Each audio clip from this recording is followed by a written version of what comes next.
All right, let's unpack another fascinating story, and this time it's coming straight from your requests. You wanted to know more about Neymar Jr.'s return to Brazil, so buckle up because we're diving deep into that today. Yeah, I mean, it's been causing a lot of buzz online and in the football world, hasn't it? This whole question of, is this a triumphant homecoming for Neymar?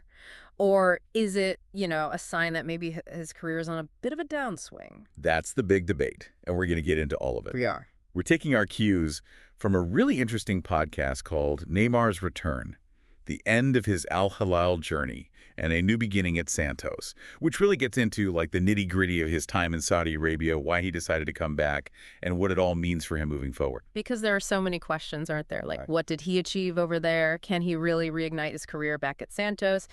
And of course, that massive question, the 2026 World Cup. Does he still have it in him to lead Brazil to victory? Big questions indeed. And I've got to say, one of the things that really jumped out at me from the Source podcast was this crazy stat. Neymar's time at Al-Hilal ended up costing them, wait for it, 10.5 million pounds per game. Whoa. 10.5 million per game. I mean, was he worth the investment? What do you think?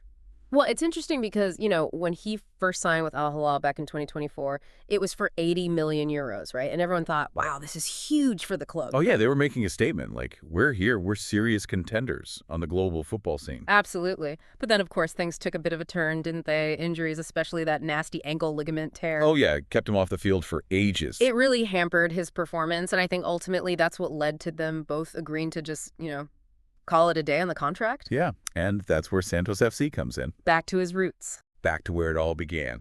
And the Source podcast actually talks about how the president of Santos, Marcelo Teixeira, was like the mastermind behind making this happen. He really pushed to bring Neymar back. It's fascinating to see how people in Brazil are reacting, though. There's Yeah. definitely this huge wave of nostalgia, like the prodigal son returns. Right, and so much excitement, this hope that he can bring the glory days back to Santos. Definitely. But there's also a healthy amount of skepticism, isn't there? Oh, yeah? People are wondering, is this a sign his career is on the decline? He's not getting any younger. He's had these injuries. Can he really compete at the same level he used to? Yeah, especially with the World Cup on the horizon. Can 6 months back in the Brazilian league really be enough to get him back to peak fitness? I mean, that's a pretty tight time frame. It is. And, the Source podcast brought up a really good point, which is that the Brazilian squad itself is changing. There's this whole new generation coming up. Vinicius Jr., Rodrigo, Antony.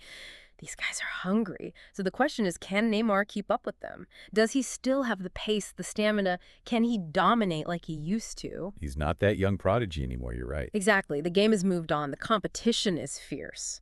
So I think that's a huge factor. But then there's a whole other side of this, the business side.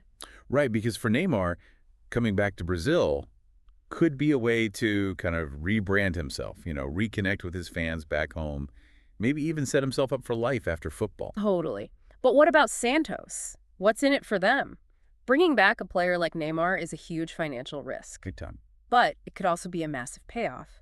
Imagine the ticket sales, the merchandise, all the media attention they'll get globally. Not to mention, he might attract other top players to the Brazilian league, which would be huge for their overall profile. Absolutely, it's like a ripple effect. But the Source podcast, they interviewed some fans and analysts from both Brazil and Saudi Arabia, and their perspectives were so interesting. What were they saying?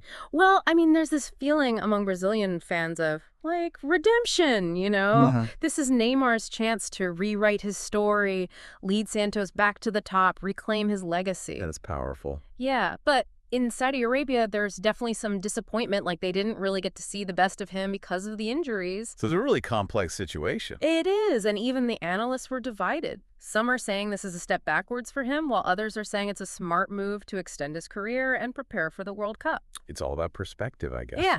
But what I find really fascinating is that this whole transfer kind of highlights a bigger trend in global football. We're seeing more and more top players leaving those traditional European powerhouses. You're right, yeah. What does that tell us about how the power is shifting in the sport? I mean, is it a sign that other leagues are catching up? Or are players just looking for something different, new challenges outside of Europe? That's a really interesting question. Like, are we seeing a new era of global football where talent is spread out more evenly. It's definitely something to think about. We might be witnessing a real turning point. Totally. So, to sum it all up, Neymar's return to Brazil, it's a wild ride, full of hope, skepticism, and a whole lot of unanswered questions. No one knows for sure what's going to happen with Santos or with the Brazilian national team. But we know one thing, the whole world will be watching. Absolutely. And that's what the deep dive is all about, right? We get to explore these crazy stories, unpack all the angles, and hopefully find some hidden gems along the way.